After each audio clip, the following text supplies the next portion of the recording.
Alright, hey guys, just want to take a moment here. Lately I've been getting a lot of questions about my guitars, all of them. You see them around me. I'm going to start from this far end, which I just covered up. From that strat at that far end, I'm going to make my way over here. I'm going to talk about my guitars. These are my guitars in my collection. They're not my basses. Basses, those will get their own video, but I'll start over here.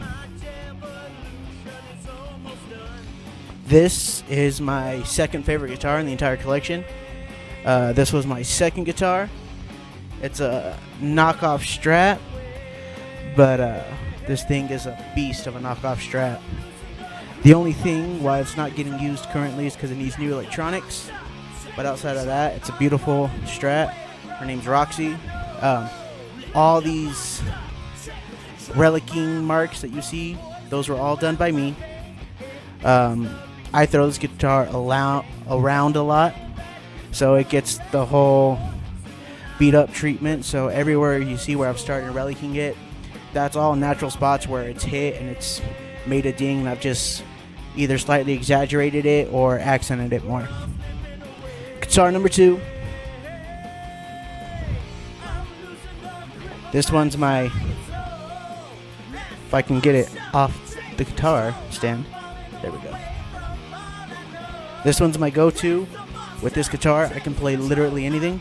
It has Seymour Duncan P-rail pickups in it, hardtail bridge, volume tone, push-pull, 3-way toggle switch, Grover locking tuners. This bad boy is, no pun intended, one bad boy.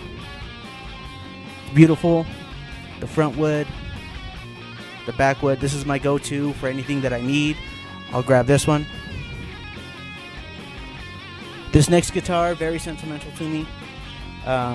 Thanks to Soto Shop Customs, I got this thing up and running again. Her name is Shauna. I named her after the person who gave it to me, a dear friend of mine.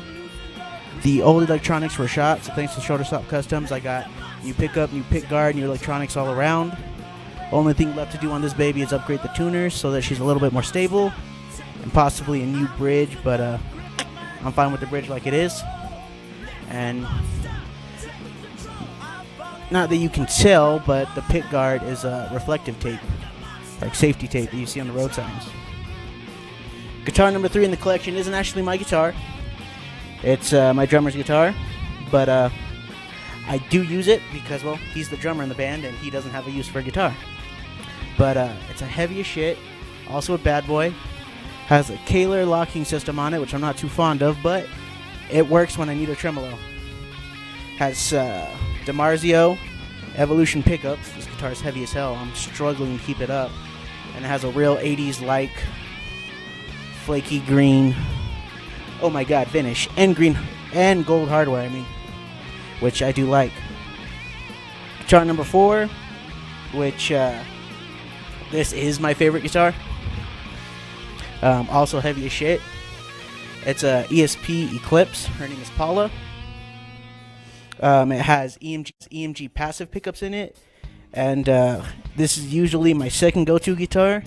But since as of recently I've broken the toggle switch, I'm just gonna get some new electronics for it, like I've been meaning to anyways. I'm gonna get a kill switch instead of a toggle switch, rewire all these pots, which I need, and then I have a new set of chrome Grover tuners sent to me by Soto Shop Customs that are going to go on this after its next restring.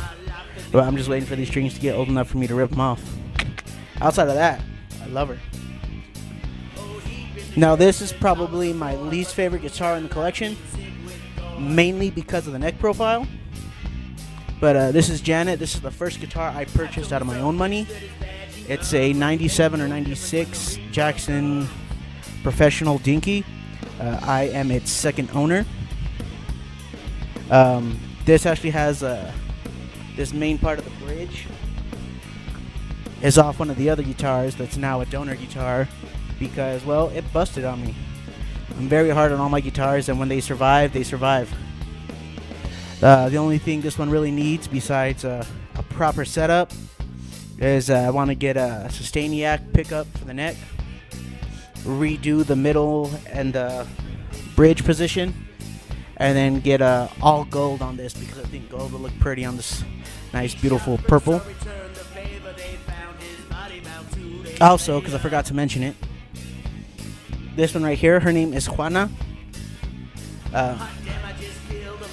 Yeah, so now you know she has a name too. All my guitars have names. This next guitar, which everyone always asks me about, this was my first real guitar. Her name is Christine. I have this dime bucker in here that I put in. I ripped out of the donor guitar when it was still running. It hasn't been running for about 5-6 years now because I noticed the progressive started to get worse. I had a real bad fret buzz on the first 3 frets on only the top strings, and if you look at the neck from the bridge, you see right there at the nut it's warped, and evidently that's what's causing it, because adjusting the action, adjusting the neck, the truss rod, none of that worked. So she needs a new neck and pretty much new everything, and she'll be up and running soon, hopefully. The next guitar was given to me by a dear friend. It's a dime Cemetery Gates guitar. The headstock did not break on me.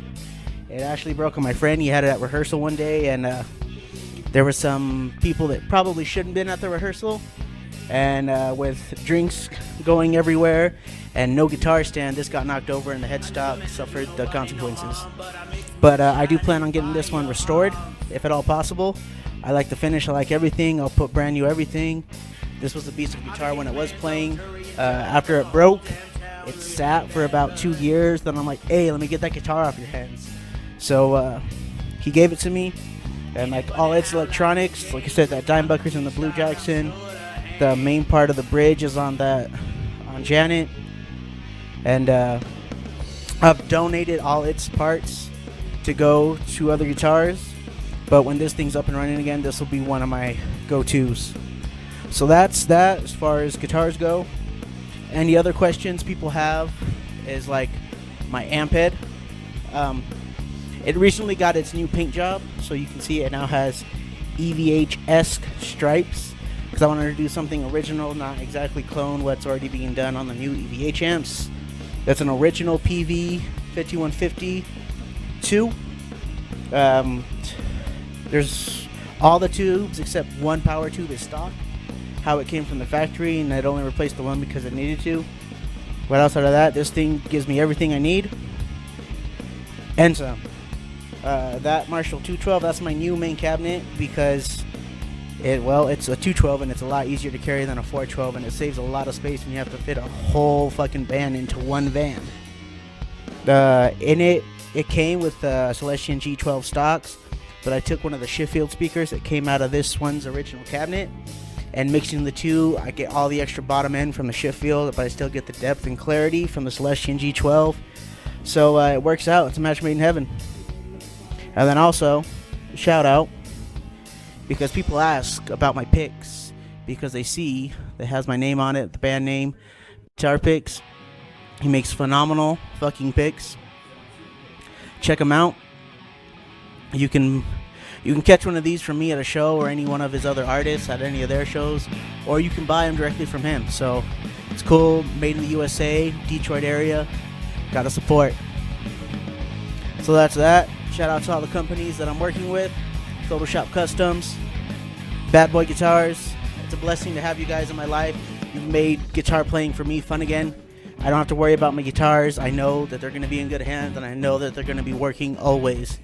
So thanks a lot, guys. Peace out, and hope to see you around.